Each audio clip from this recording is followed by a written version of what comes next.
여러분, 안녕하세요. 복음과 사람들을 찾아주셔서 감사합니다. 먼저 노래 한 곡 듣고 시작하시죠. 나 사랑해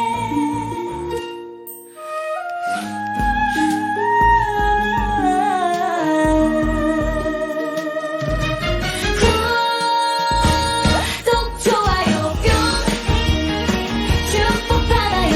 딸깍 한번 보기 팡 기분 업 보기 팡팡 구독, 좋아요 뿅 사랑해요 형 누나 누르면 행운이 펄펄펄 형 누나 하트 뿅팡팡 천대까지 복이 와요 와르르르르. 그럼 이야기를 시작하겠습니다. 우리가 함께 나눌 이야기는 2000년 전 뜨거운 한낮의 햇살 아래에서 일어난 놀라운 만남에 관한 것입니다. 그것은 단순한 만남이 아니었습니다. 한 여인의 인생을 완전히 바꾸어 놓은, 그리고 당시 사회의 모든 금기를 깨뜨린 혁명적인 대화였습니다. 이 이야기는 요한복음 4장에 기록되어 있습니다. 자, 이제 함께 그 현장으로 가보겠습니다. 1부 여행의 시작. 때는 예수님께서 유대 땅에서 사역을 시작하신 지 얼마 되지 않았을 무렵이었습니다. 예수님의 명성은 점점 높아져 가고 있었고 세례 요한보다 더 많은 제자를 얻고 더 많은 사람들에게 세례를 주고 계셨습니다. 그런데 바리새인들이 이 소식을 듣게 되었습니다. 그들의 시기와 의심의 눈초리가 점점 더 날카로워지고 있었습니다. 예수님께서는 이것을 아셨습니다. 그래서 유대를 떠나 갈릴리로 가시기로 결정하셨습니다. 유대에서 갈릴리로 가는 길, 보통 유대인들은 요단강을 따라 동쪽으로 우회하는 길을 택했습니다. 왜냐하면 그 중간에 사마리아가 있었기 때문입니다. 사마리아, 유대인들에게는 그 이름만 들어도 불쾌한 곳이었습니다. 유대인과 사마리아인의 원수 관계는 수백 년을 거슬러 올라갑니다. 북이스라엘이 아수르에 의해 멸망당한 후 그곳에 남은 이스라엘 사람들은 이방인들과 결혼하며 섞였습니다. 순수한 혈통을 잃어버린 것이죠. 게다가 그들은 예루살렘이 아닌 그리심산에 성전을 세우고 따로 예배를 드렸습니다. 유대인들은 사마리아인들을 배교자, 혼혈인, 이단으로 여겼습니다. 그래서 사마리아 땅을 밟는 것조차 부정한 일로 여겼습니다. 사마리아를 지나가느니 차라리 며칠이 더 걸리더라도 요단강을 따라 크게 돌아가는 것을 택했습니다. 그런데 성경은 이렇게 기록합니다. 예수께서 사마리아를 지나가셔야 했다. 지나가셔야 했다. 이 표현이 중요합니다.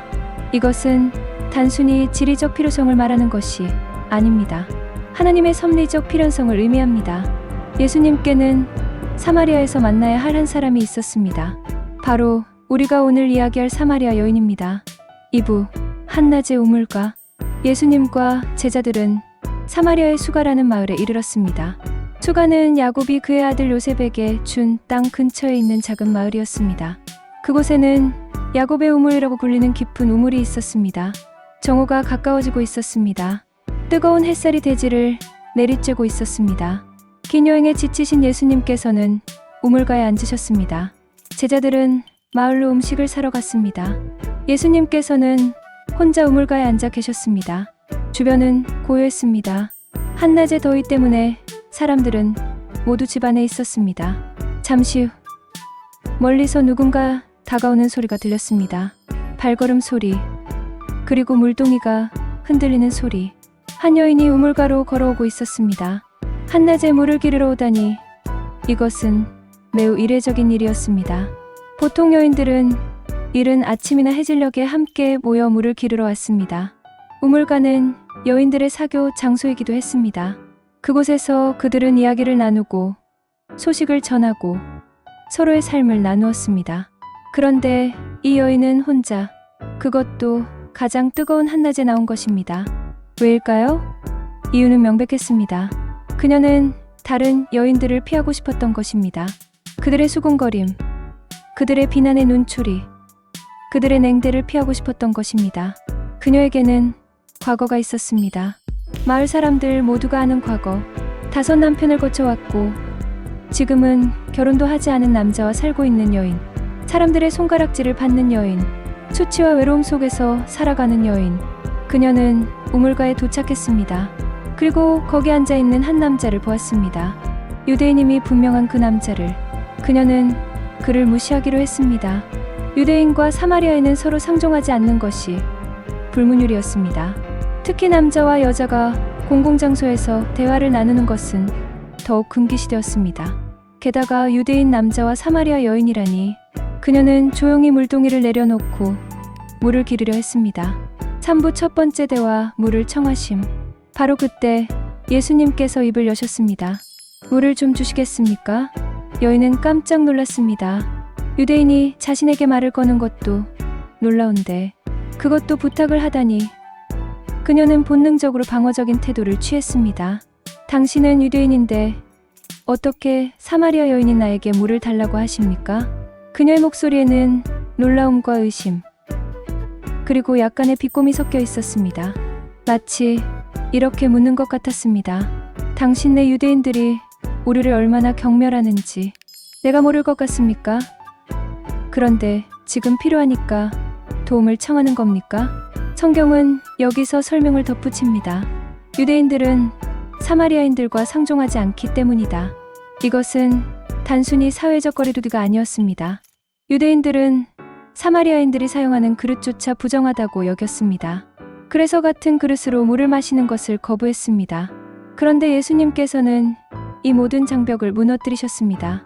인종의 장벽, 종교의 장벽, 성별의 장벽, 그리고 도덕적 평판의 장벽까지. 예수님께서 대답하셨습니다. 내가 만일 하나님의 선물과 또 내게 물 좀 달라 하는 이가 누구인 줄 알았더라면 내가 그에게 구하였을 것이고 그가 생수를 내게 주었으리라. 무슨 뜻일까요? 예수님께서는 상황을 완전히 뒤집으셨습니다. 내가 나에게 물을 달라고? 아니다. 정작 물을 달라고 해야 할 사람은 바로 너다.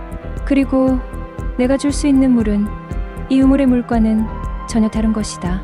예수님께서는 자신이 누구인지 그리고 무엇을 줄 수 있는지를 암시하셨습니다. 하나님의 선물이라는 표현, 그리고 생수라는 단어, 이것들은 모두 영적인 의미를 담고 있었습니다.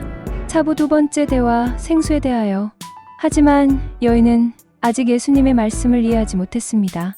그녀는 여전히 물리적인 차원에서 생각하고 있었습니다. 주여, 물 기를 그릇도 없고 이 우물은 깊은데 어디서 당신이 그 생수를 얻겠습니까? 우리 조상 야곱이 이 우물을 우리에게 주셨고 또 여기서 자기와 자기 아들들과 짐승들이 다 마셨는데 당신이 야곱보다 더 크십니까? 그녀의 말에는 여러 감정이 섞여 있었습니다. 혼란스러움, 회의적인 태도, 그리고 약간의 방어적인 자존심. 야곱의 우물은 사마리아인들에게 자긍심의 원천이었습니다. 그들도 아브라함의 후손이고 야곱의 자손이라는 증거였으니까요. 그래서 그녀는 말했습니다. 당신이 우리 조상 야곱보다 더 큰 분이란 말입니까? 그녀는 예수님이 그렇다고 주장할 리 없다고 생각했을 것입니다. 아마도 그녀는 예수님께서 물러서기를 기대했을지도 모릅니다. 하지만 예수님께서는 물러서지 않으셨습니다. 오히려 더 깊은 진리를 말씀하셨습니다. 이 물을 마시는 자마다 다시 목마르려니와 내가 주는 물을 마시는 자는 영원히 목마르지 아니하리니 내가 주는 물은 그 속에서 영생하도록 솟아나는 샘물이 되리라. 놀라운 약속입니다. 예수님께서는 야곱의 우물과 당신이 주시는 물을 대조하셨습니다. 야곱의 우물물은 일시적인 갈증을 해소시켜 줍니다. 하지만 몇 시간만 지나면 다시 목이 마릅니다. 그래서 매일 우물가로 와야 합니다. 끝없는 반복입니다. 하지만 예수님께서 주시는 물은 다릅니다. 그것은 영원히 목마르지 않게 합니다. 더 놀라운 것은 그 물이 그 사람 안에서 샘물이 되어 솟아난다는 것입니다. 더 이상 외부에서 채워지기를 기다리지 않아도 됩니다. 내부에서 생명이 솟아나는 것입니다. 예수님께서는 단순히 물에 대해 말씀하시는 것이 아니었습니다. 그분은 인간 영혼의 깊은 갈증에 대해 말씀하고 계셨습니다. 우리 모두는 갈증이 있습니다. 사랑받고 싶은 갈증, 인정받고 싶은 갈증, 의미를 찾고 싶은 갈증. 우리는 이 갈증을 채우기 위해 여러 우물가를 찾아다닙니다. 돈의 우물, 권력의 우물, 쾌락의 우물, 관계의 우물. 하지만 그 모든 우물에서 마신 후에도 우리는 다시 목이 마릅니다. 바로 이 여인처럼요. 그녀는 5번의 결혼을 통해 사랑과 안정을 찾으려 했습니다. 하지만 매번 실패했습니다. 이제 6번째 관계에 있지만 여전히 그녀의 갈증은 채워지지 않았습니다. 그래서 그녀는 여전히 우물가에 나와야 했습니다. 오부 3번째 대화, 여인의 청원. 여인의 마음이 움직이기 시작했습니다. 예수님의 말씀 속에 뭔가 다른 것이 있었습니다. 권위가 있었고 확신이 있었습니다. 그리고 무엇보다 약속이 있었습니다. 영원히 목마르지 않는다? 다시는 이 뜨거운 한낮에 우물가에 나오지 않아도 된다? 다시는 사람들의 차가운 눈초리를 피해 다니지 않아도 된다? 그녀가 말했습니다. 주여, 그런 물을 내게 주어 목마르지도 않고 또 여기 물길러 오지도 않게 하옵소서. 이것은 중요한 순간이었습니다. 처음으로 그녀가 스스로 요청한 것입니다. 처음으로 그녀가 자신의 필요를 인정한 것입니다. 물론 그녀는 아직도 물리적인 차원에서 생각하고 있었습니다. 그녀가 원한 것은 물깃는 수고를 덜어주는 것이었습니다. 하지만 예수님께서는 그녀의 진짜 필요가 무엇인지 아셨습니다. 그래서 예수님께서는 대화의 방향을 바꾸셨습니다. 가서 내 남편을 불러오라. 갑작스러운 말씀이었습니다. 물에 관한 이야기에서 갑자기 남편 이야기로? 왜일까요? 예수님께서는 그녀에게 생수를 주시기 전에 먼저 그녀가 자신의 영적 상태를 직면하게 하셨습니다. 진정한 치유는 자기 인식에서 시작되기 때문입니다. 여인은 당황했을 것입니다. 그녀의 가장 아픈 부분, 가장 감추고 싶은 부분을 건드린 것입니다. 하지만 그녀는 거짓말을 하지 않았습니다. 대신 절묘하게 대답했습니다. 나는 남편이 없나이다. 기술적으로는 사실이었습니다. 합법적인 남편이 없었으니까요. 하지만 완전한 진실도 아니었습니다. 그녀에게는 지금 함께 살고 있는 남자가 있었으니까요. 6부 4번째 대화, 진실의 폭로. 예수님께서는 그녀의 불완전한 고백을 온전한 진실로 만드셨습니다. 내가 남편이 없다 하는 말이 옳도다.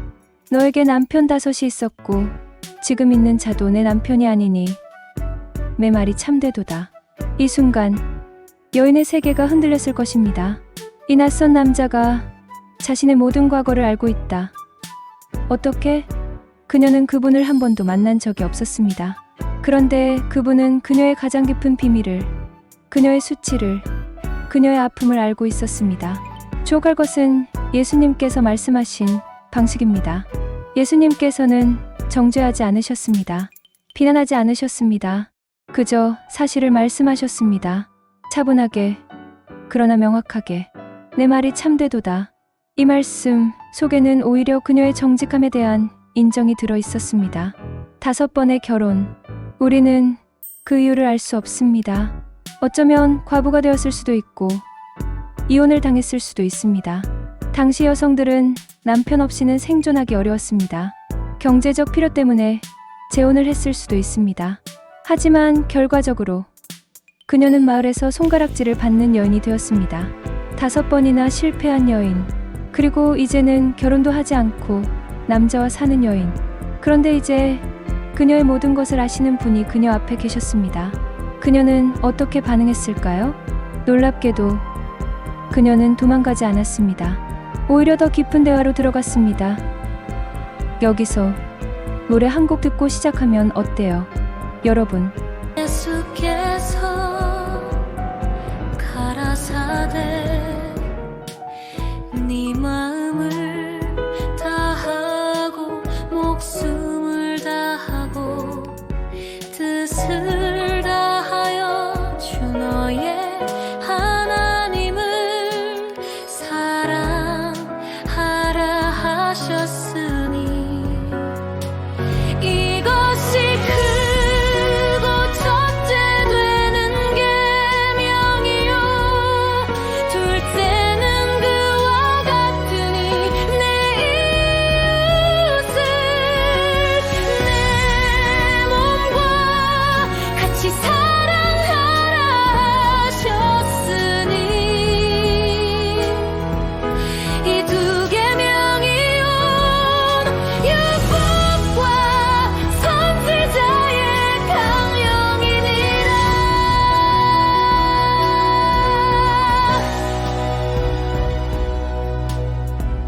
2부에서 뵙겠습니다.